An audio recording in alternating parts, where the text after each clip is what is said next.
So it's time to come up with a way of putting on the end caps. And what I've come up with is a couple of mounting brackets that cross over in the centre.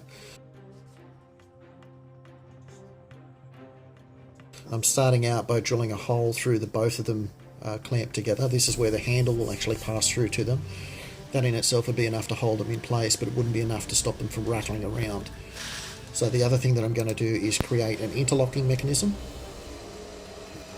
You can see one half of it that I've started on there. And I'm just using my scroll saw here to cut in an L-shaped piece into the metal. Again, both pieces of metal are clamped into place so that I can get the cuts in the exact position I need on both pieces.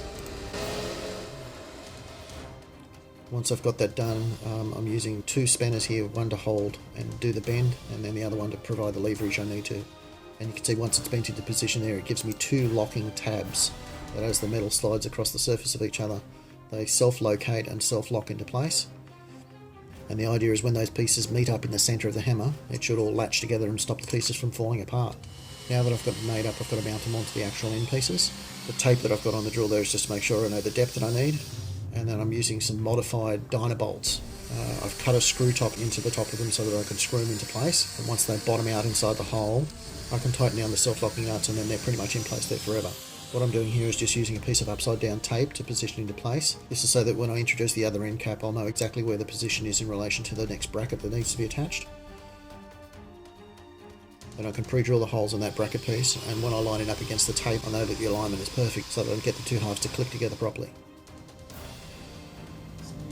Just center punching the holes and then repeating that process. What I've got here now is some Dynabolts again that I've modified into 4 locator pins that go around the outside corners. There's no particular pressure applied to these bolts, just to stop any sideways rotation, and again just making sure the central alignment stays in place. So both halves are set up now. It's just a matter of sliding on that plate so that they align. Bit of persuasion.